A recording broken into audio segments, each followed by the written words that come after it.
Hello and welcome back to ovesen.net. Today I'm taking a look at this old shabby VIC20.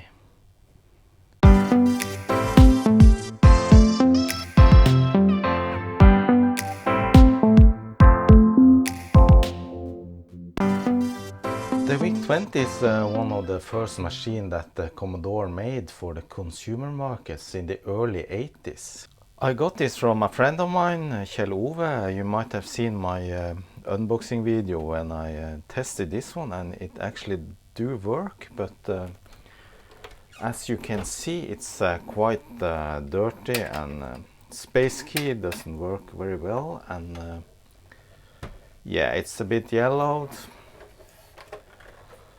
but otherwise it seems to be okay. And it's made in Western Germany. This is going to be a restoring video, so first thing I do, as always, is to open up the machine and remove the case so that I can clean that.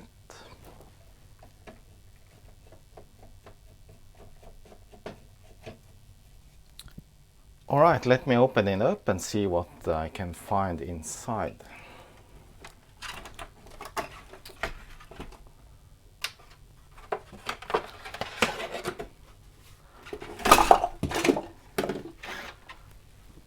Okay, doesn't look too bad actually. There's as usual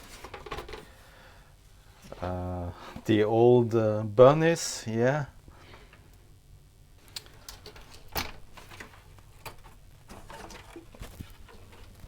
Let me just remove the motherboard right away.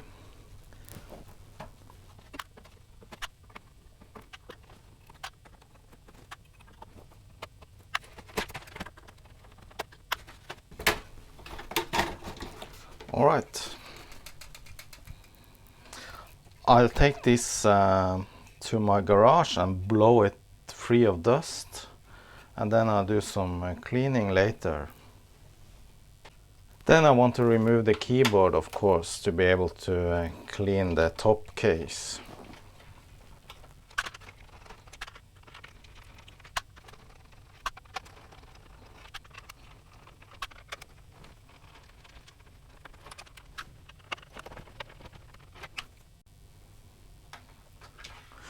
Okay, that's the keyboard, and it is looking awful, so it will need a real cleaning. When cleaning the plastic case, what I usually do is to first spray with this window cleaner and let it work for a couple of minutes. Then I scrub it a bit and put it into soapy hot water for maybe an hour. Okay, I'll just let it soak in hot water with soap. It's actually dishwashing soap I use. The motherboard seems to be in good shape, a little bit dusty, and backside too, and it says 1982. The VIC20 originally came out in 1980, so this is a couple of years after that. It's quite easier design than the Commodore 64, and it's only 5 kilobyte of RAM, and it has only one control port. The case is now clean, and as you can see it looks much better. However, there are a few black marks or strokes like this one, and to get those off I usually use a bit of baking powder. I don't know the process behind using baking powder, but that seems to get rid of that kind of black strokes. And then I use a toothbrush with a little water in and start rubbing.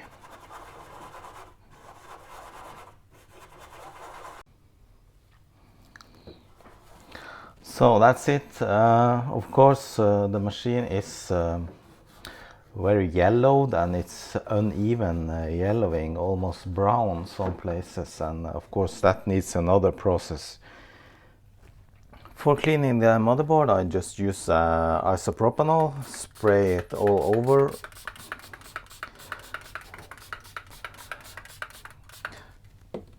And since this is not that dirty, actually, I just use some cotton swabs and go over the whole board.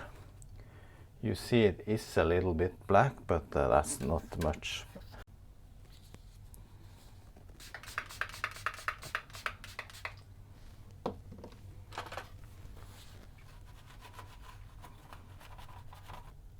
Alright, that was the cleaning.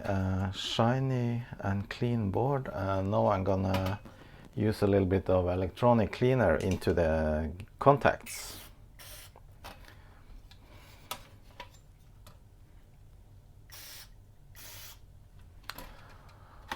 And also the power switch.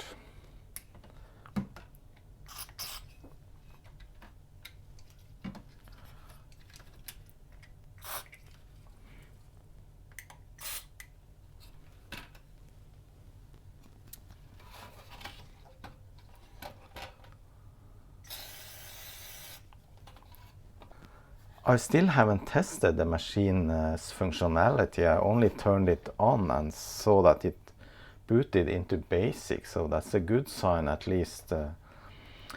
However, one of the points of doing this is to actually make it look like new, and one of the steps in that process is to replace the capacitors. And I replaced the electrolyte capacitors, not all the ceramic ones, because the electrolytes are prone to failing with age. So it's important to replace those with newer ones. Electrolyte capacitors like this can dry out, and then the characteristics of them can change over time. And these are almost 40 years old, so it's about time. And there's only 3 electrolyte capacitors, so that's an easy job. The copyright says 1982, but actually if you take a look at the different chips, they are branded with 83. By the way, this is the CPU, it's the 6502, which is the little brother of the 6510 that you can find in the Commodore 64. So today I'm doing a little bit of slow retrobrighting. It's a very sunny day here in Bodø, so this should help a bit. However, I might do some chemical retrobrighting later. A bird has shit on my case. Well, can't blame them. I have heated up my desoldering station, and I'm gonna desolder the capacitors. I initially said it was only 3 capacitors. However, I did forget to look under this lid, and there are 3 more, so there's 6. And these are the values. The big one is 2200 microfarad, then there's 100 to 10 microfarad, 147 and 1 microfarad. I have marked the pins, or the solder points, which I'm gonna desolder, so I don't do a mistake. And as always, take pictures before you start the desoldering components, so that you can refer to it later, and if you get uncertain on what to do.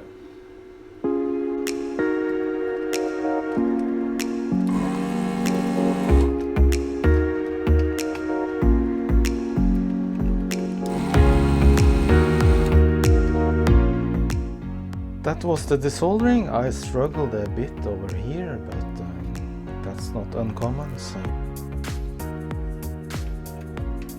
40-year-old capacitors, still looking good, but you never know what's inside.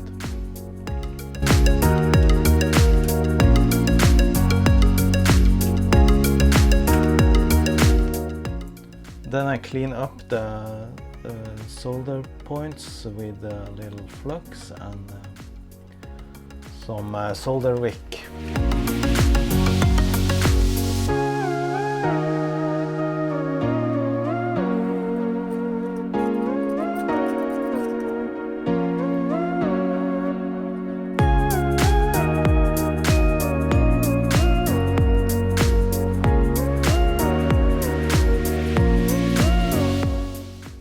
Then clean with some isopropanol.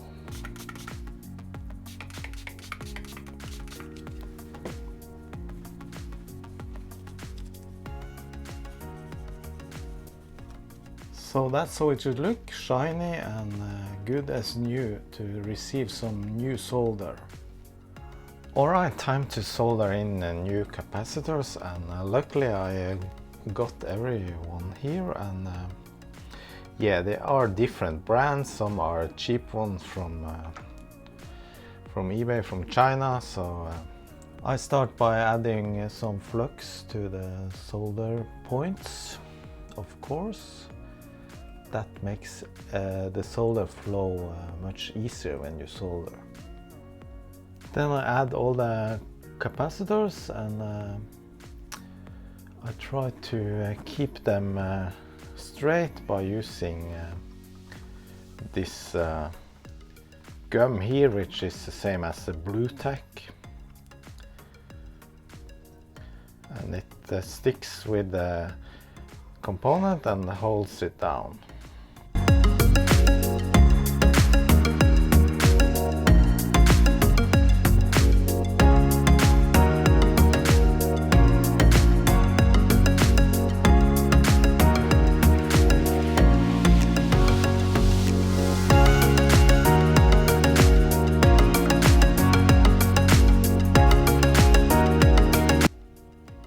Electrolyte capacitors like these are polarized. That means that they have to be soldered in a specific direction, and for these axial types like this, you see the arrow pointing to the minus negative side.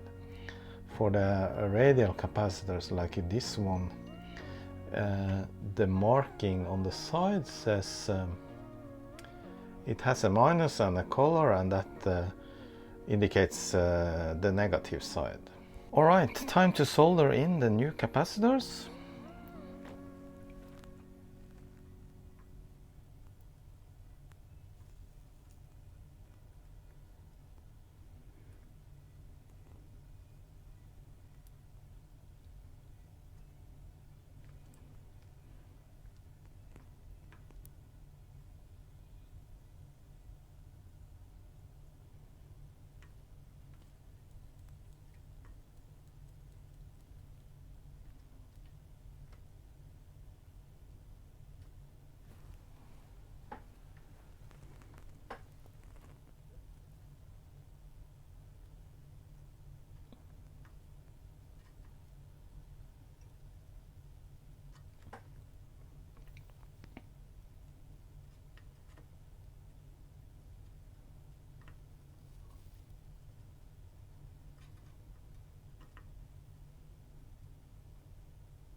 That was the soldering, and after I soldered every point, I usually go over one time to fix up all the solder points if they're not perfect.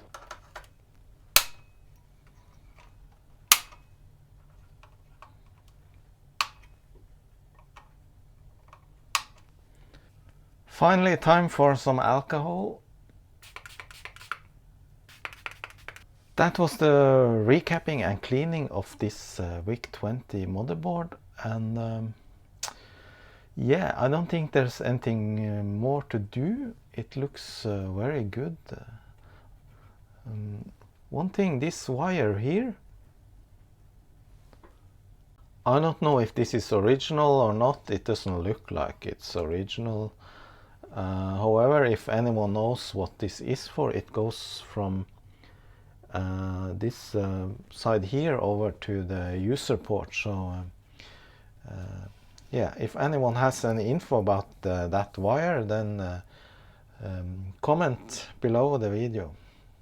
Okay, next up is this very shabby looking keyboard. I don't think I ever had a keyboard as dirty as this one. So the first thing I'm gonna do is to remove all the keycaps, and one way to do that is to use like a screwdriver and carefully lift them up like this.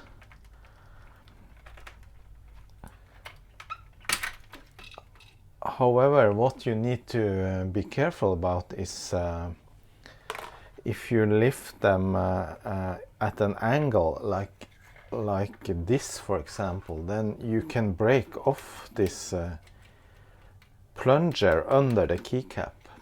So to make it easier to lift off the keycaps, I've used this tool which I bought on eBay for I think 1 or 2 euros. And you use this like this. You just put it between, and then you can lift the keycap straight up. So here we can see a lot of corrosion on the springs, and that's not good.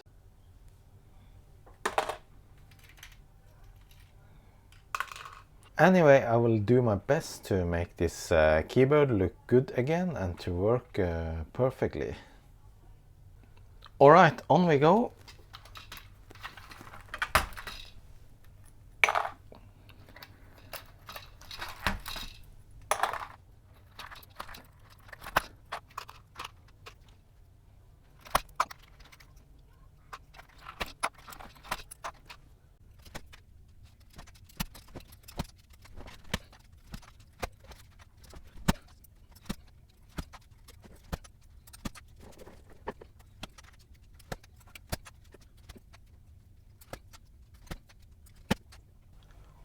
That was actually quite hard. Some of the keys were so hard stuck I almost couldn't pull them out, so oops. Oh my god.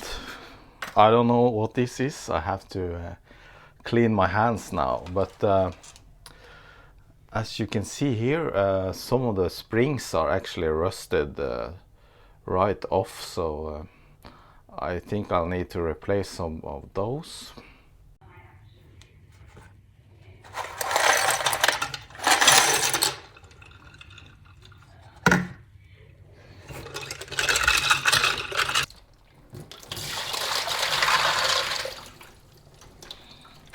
So I had the keycaps in soapy warm water for an hour, and I also scrubbed each individual keycap, so now they're pretty clean.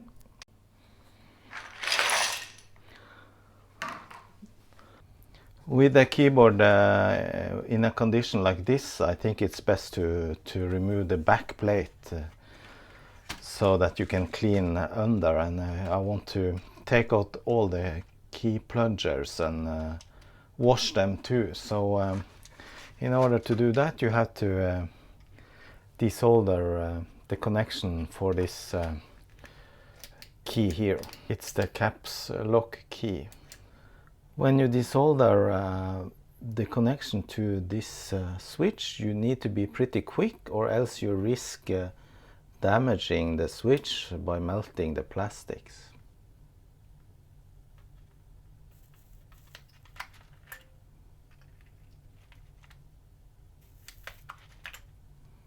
And as you can see, there seems to be a little bit of corrosion even on these wires. Then it's just a matter of removing some 20 screws, small screws.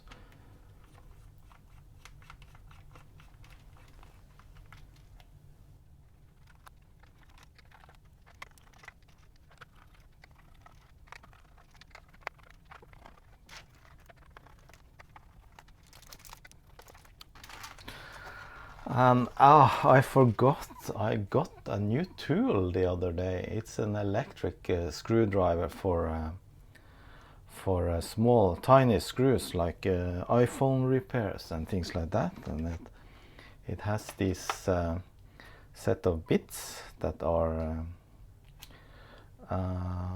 yeah, different types, and it's a charger, and you can charge it with USB also.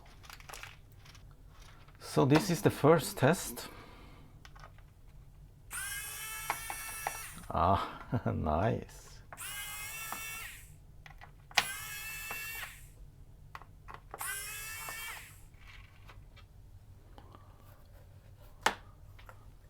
All right. Actually, it doesn't look that bad. Now I can take off all the keyboard, the key plungers, and is that the correct name on this? Plunger? I heard it in another video, I think. And I can clean those, and also I can clean the surface of this PCB. This one seems to have just regular copper or gold-plated contacts, not the carbon type. So I think it's safe to use some isopropanol. And then I wipe off with paper tissue.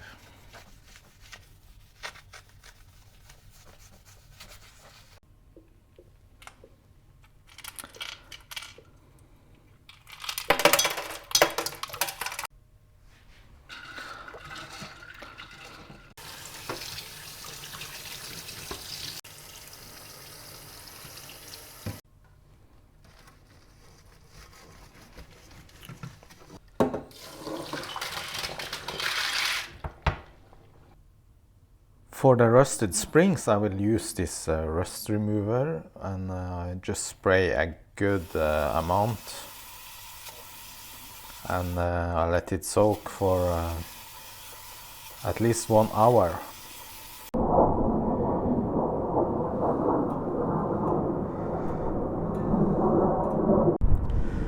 This is day 2 of the retrobrighting, and as you can see, by just using the sun, this already looks good. Finally, I have the springs in a solution of caustic soda and water, just to stop the corrosion process. Caustic soda is very basic, and you can also use vinegar if you like. It's the same process, however this is much stronger.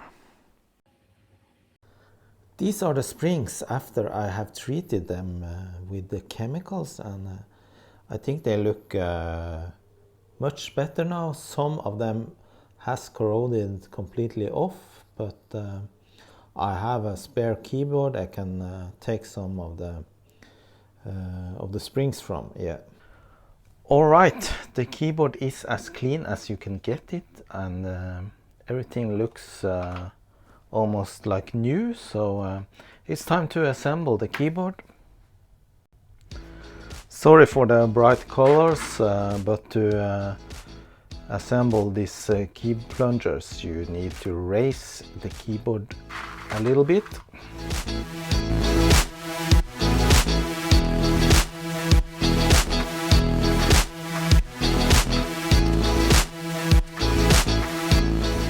That was all the plunger. Fun work, just almost like a Lego. So now the PCB.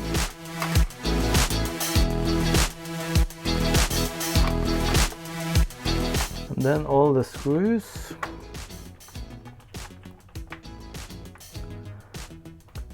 And of course I put my electrical screwdriver as a support.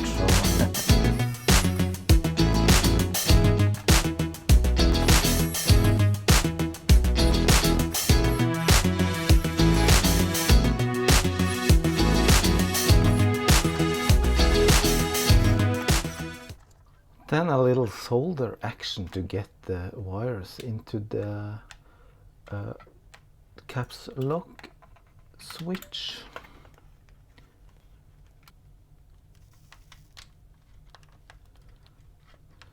First I just gently push the wires through the holes. Notice how the corrosion has eaten away the metal. Time to put back the keycaps and all the springs, and I have removed all the springs that were corroded, and I have inspected every spring to see that they are okay, and they are, so here we go.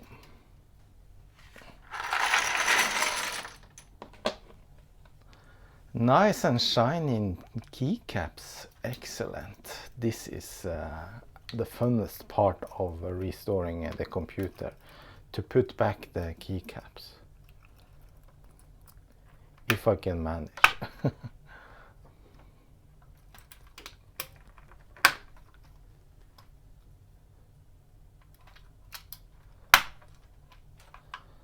And for this you need clean hands so that you don't stain your newly washed keycaps. Make sure that you don't put the double springs. It's very easy to overlook that it's actually two springs looking as one.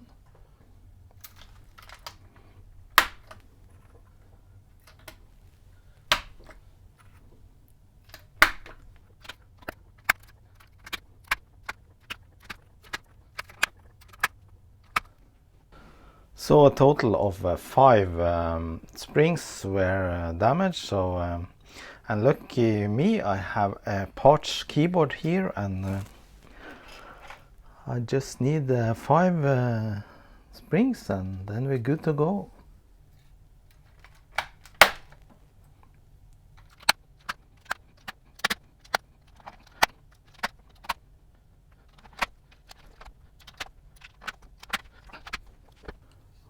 I always struggle a bit with the space key because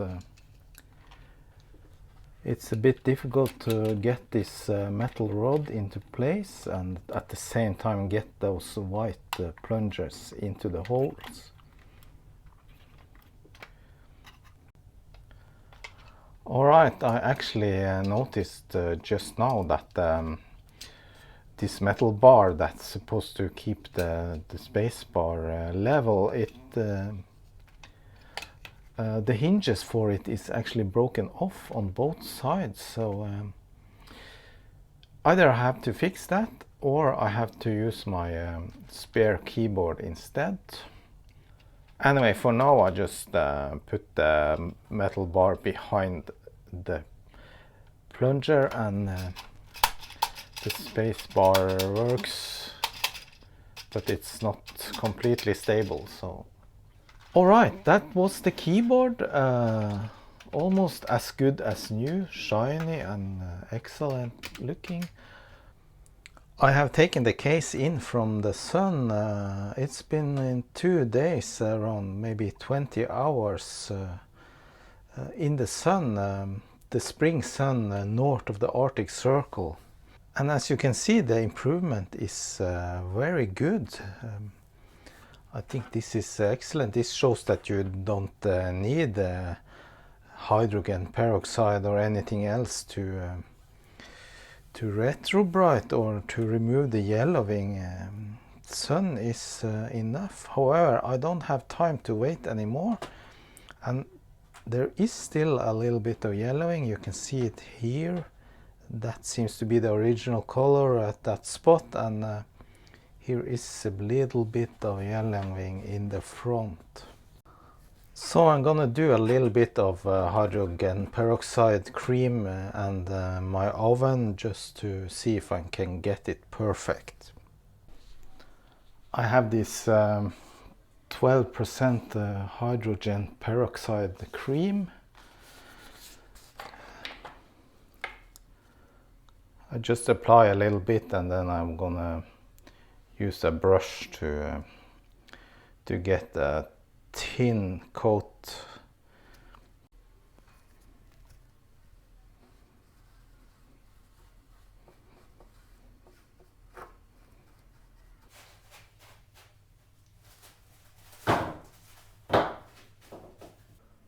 All right, into the oven they go.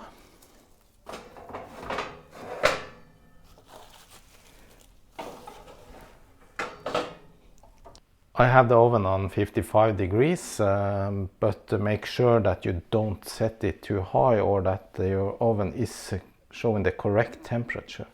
If you go too high, your case will deform by the heat.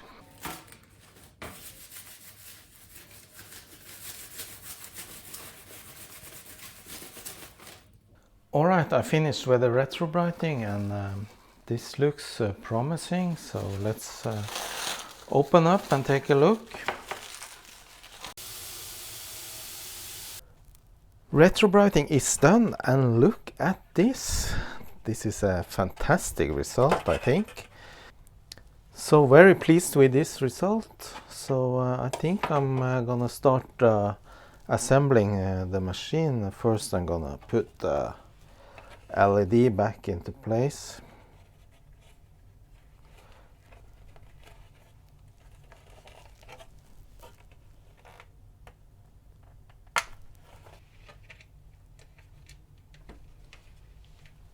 Now back to the keyboard. I can't sleep if I don't try to do anything with this problem. So my plan is to use some epoxy glue, and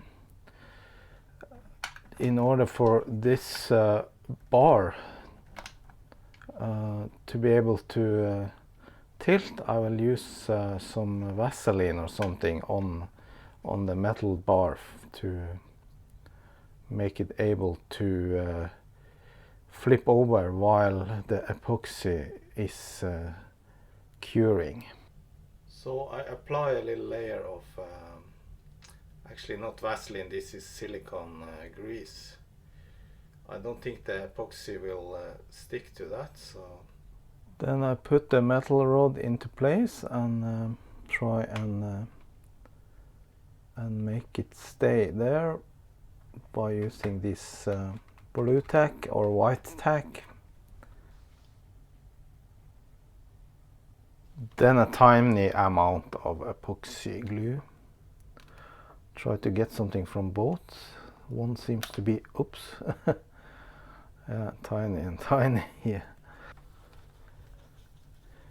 So now it's just a matter of applying a little bit amount of epoxy onto this plastic piece.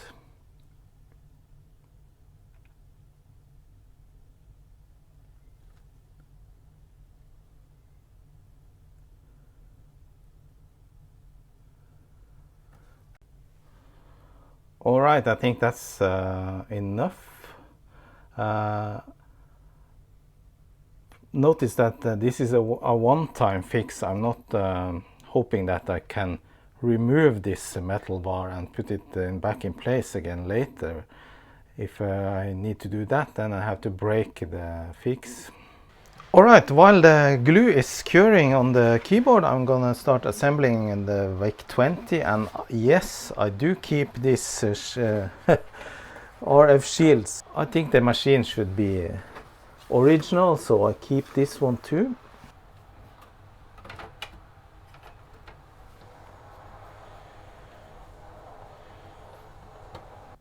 Along with the VIC20, I got this Commodore cassette deck, and well, it has seen better days.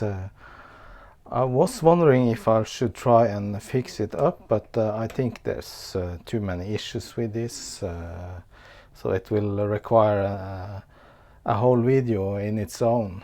As you can see, it has a big hole, extremely yellowed and worn, and I can't press the eject. You can't press the play, so obviously a lot of things is wrong with this one, so I'll leave it out at least for now. I have a lot of other cassette decks that are working that I can use with this VIC20.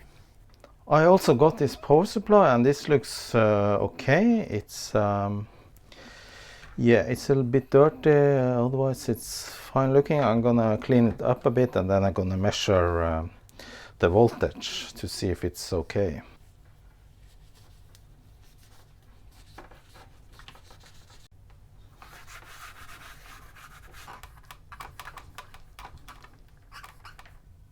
So between pin 5 and 2 we should have 5 volts, so I measured that first. 5.23. And between pin 6 and 7 there should be 9 volts, and I measured that to a little over 10 volts. So this seems to be good. A little bit high on the 5 volts, but I think it's still okay to use. So the glue has set, and my plan was to be able to move this rod, so let's try. Yes, it actually seems to be working. It is actually moving around inside my epoxy glue fix. So I'm gonna put the space bar back into its place. So the space bar is in place, and yeah, seems to be working very nice. I don't want to push it too hard because the glue is just recently cured. Time to assemble the rest of the machine.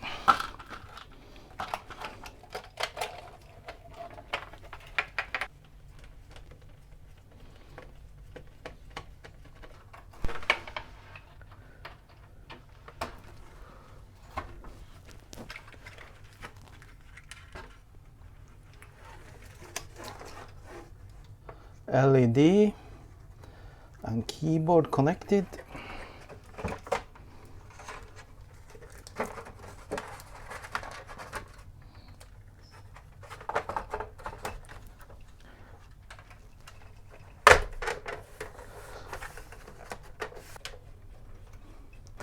No, I haven't tested anything while I've been working on this, so I'm gambling here that everything works now that I'm completing the restoration. So we'll see about that soon.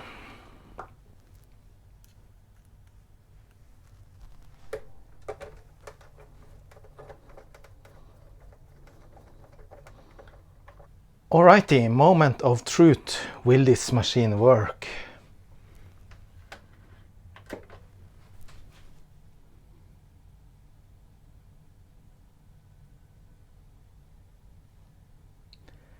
Yes, it does.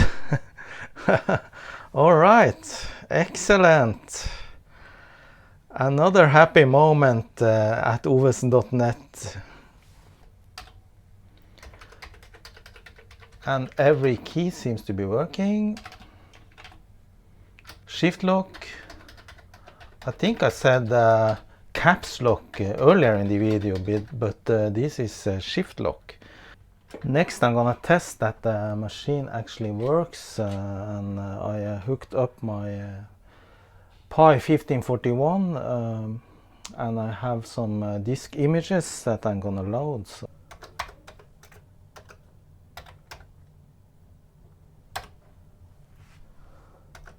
Alright, at least it reads from a floppy emulator.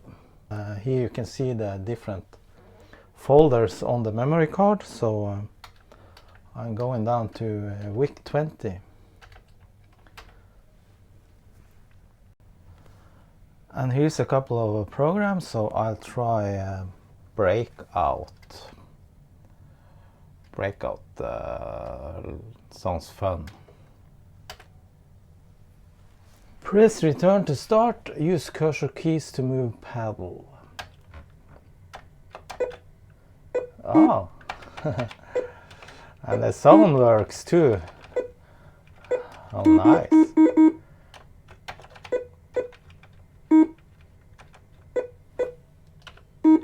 And this actually is a basic program, partly. There's some machine code, all those data lines, I guess, is machine code. This is a demo called the Bouncing Ball 2. Alright, it's amazing that this runs on only 3.5 kilobytes of RAM. That's around 3,500 bytes.